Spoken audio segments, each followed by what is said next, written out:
Hi, this is Maggie from Design Code Debug Repeat. Welcome to the channel. This video and the others in the Chapter 6 Problem Solving with Python playlist are an introduction to the concepts you will need to write programs with lists. This video accompanies Problem Solving with Python Chapter 6, but it's okay if you don't have the book. The videos stand alone as instruction on these topics. In the last video, we talked about creating new lists from existing lists by slicing and appending. In this video, we're going to talk about some list methods, operations on lists that can change the makeup of the list. Let's dive in. I have here a program called take.py, and it's another program based on an inventory. So far, the program has two lists, annotated as lists holding string data, inventory, and location items. This is going to be a very simple program that will allow the user or player to take an item from location items and put it in their inventory. So let's start by giving location items and inventory some initial values. I'll write a comment, initialize the lists, and I'll define location items to hold our usual key, potion, and Python book, all strings. Now, I'm going to define inventory, though, to be an empty list. That's a list with no elements, and we write that as open square bracket, close square bracket, with nothing between. So we start out with nothing in our inventory. And let's tell the player what they see at the location and allow them to take one thing and store it in their inventory. So we'll write a comment, allow the player to take an item, and then I'll print UC, and then I'll print location items. Let's annotate another variable, item of type string, and we'll write item equals input, what would you like to take? Now we're going to use three new commands here. Append, to add an item to a list, remove, to remove an item from a list, and in, to check if an item is in a list. I'm going to demonstrate these in the console so you can see how they work.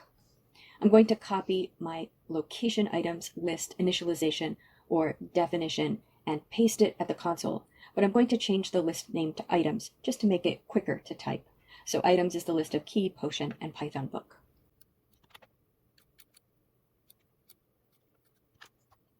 Now that's defined, and let's type items, enter, and we'll see that it's defined. Now, let's look at how in works first. I'll write key in quotes, so the string key, written exactly as we see it in our items list, in, lowercase in. Notice it turns orange because it's a Python keyword, items, enter. Python tells me true. And let me do another, in quotes, awful, in, items, enter. And Python tells me false.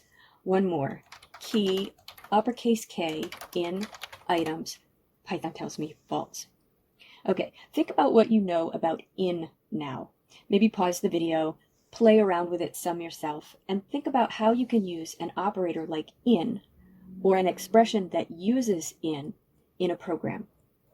So in is going to be part of an expression that returns a Boolean result, true or false. So we'll use it in an if statement or elif or while statement, somewhere that we need a Boolean result.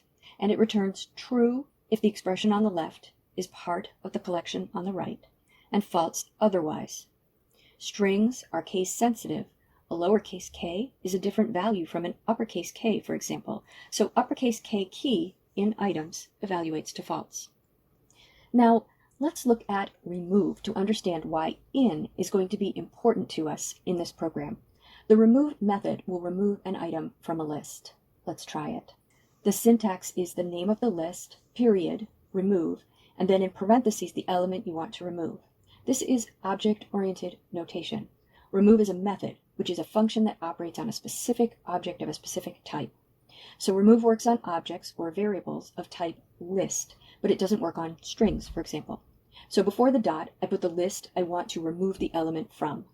So I'll write items and then dot or period, remove, and in parentheses, let's put one of the elements in the list. Let's say key. Now enter. Now let's look at items. So items, enter. and now it's just potion Python book. So far, so good. But what happens if I try to remove an element that isn't there? That would include a misspelling or typo, wrong case, or anything that isn't in the list. I'll write items.remove book, enter, and I get a runtime error, value error, list.remove x, x not in list. You do not want that to happen while your program is running. So it's best to use in to write some defensive code. So we can write if book in items colon, and then indented items.remove book, and notice it doesn't crash. Now, finally, if we want to add an element to a list, we can use the append method. This is a method, so it will also use the dot notation. The syntax is list name dot append, and then in parentheses, the element you want added to the list. This will put the element at the end of the list. So we can add key back, for example, by writing items.append key. And when I type items enter, we have potion Python book key. So append added key back, but it's at the end of the list now.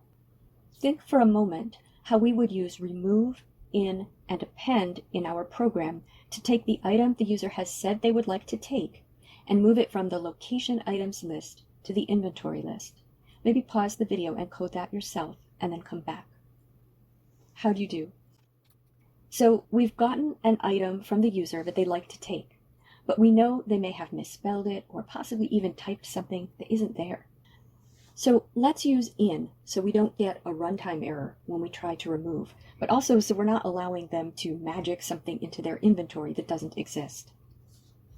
So we can write if item in location items colon, and then indented inventory.append item, and then next line, still indented, location items.remove item. Whatever the user typed, if it's in location items, will be removed from location items and added to the end of inventory.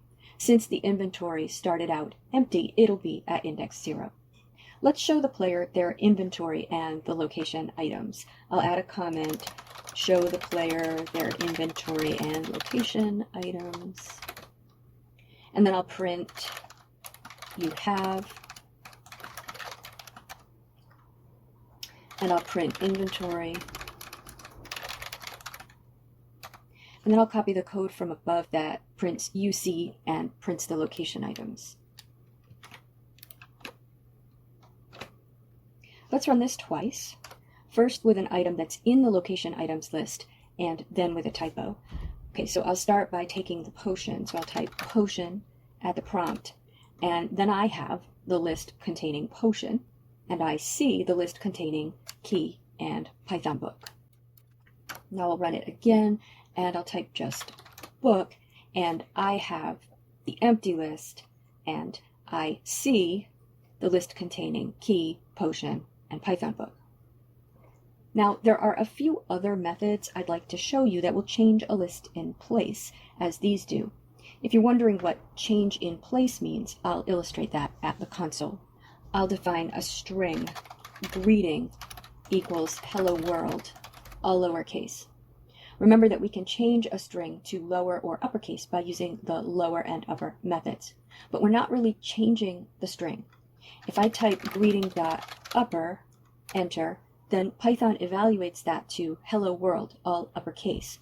But if I type greeting, we can see it's still the lowercase string.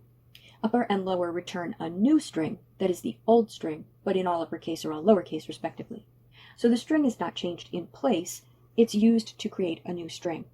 Strings actually can't be changed. We say they're immutable. They can't be mutated or changed. It's the same root as the word mutant.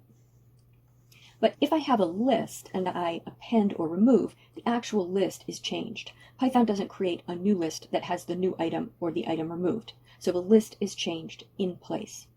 So let's define our items list again in the console, but let's make it items equals key, potion, apple. And we'll look at a few other methods that will change a list in place. Let's look at sort, reverse insert, and then index count, and then we'll look at one other method, copy. Let's start with sort.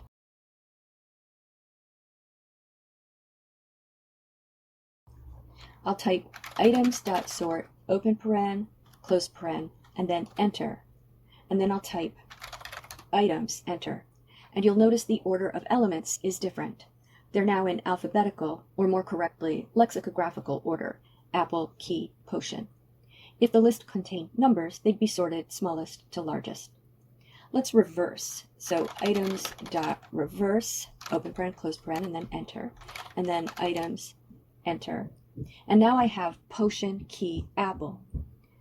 So reverse reverses the order of elements in the list. Now insert will insert an item into the list. So append, remember, puts the item at the end.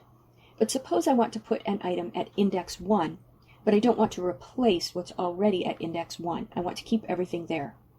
Right now, key is at index 1. What insert will do is put the new item at index 1 and push everything from index 1 on up over to the right. So key will be at index 2 and apple will be at index 3. Let's insert book at index 1.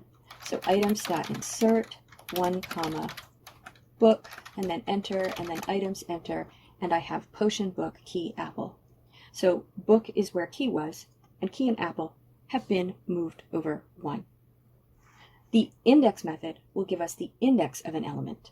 This is useful if we're looking for where elements are in a list, and we might want to do this in certain search tasks, certain analysis tasks, or if we have parallel lists, which we'll learn about in another video. So I can type items.index, open paren, and then in parentheses, I put the element I want the index of. So I'll type book in quotes and then close paren and enter, and Python tells me 1, the index of the element book. So this one isn't changing the list, it's just answering a question about the list. And like remove, I will get a runtime exception if I ask for an element that isn't in the list. So if I type items.index awful, I get a value error. So you'll always want to use in before you use index, just as we do with remove. You might have noticed when I typed index, I got a tip that showed me that there are 3 parameters, value, start, and stop. That means that I can specify a range within which to look for the element. This is useful if you want to find each element. You can get the index of the first and then start looking after that index for the next element. Let me append another book to the list. So items.append book. If I ask items.index book, I'm told 1. Now, if I want to find the next one, I can type items.index book, 2, 1 past the index of the one we found, and Python tells me 4.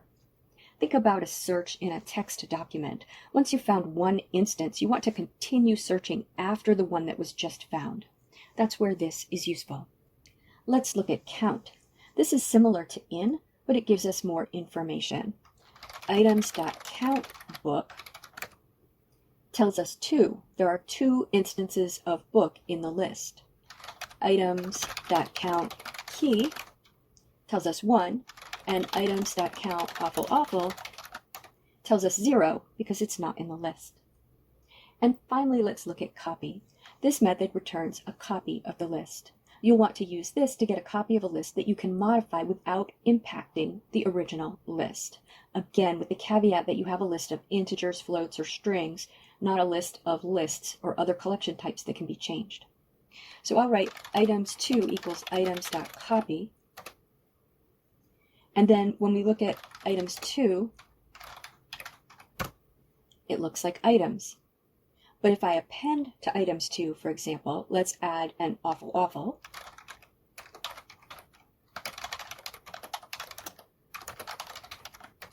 Notice when I look at items2 that it has an awful, but the original items list is unchanged.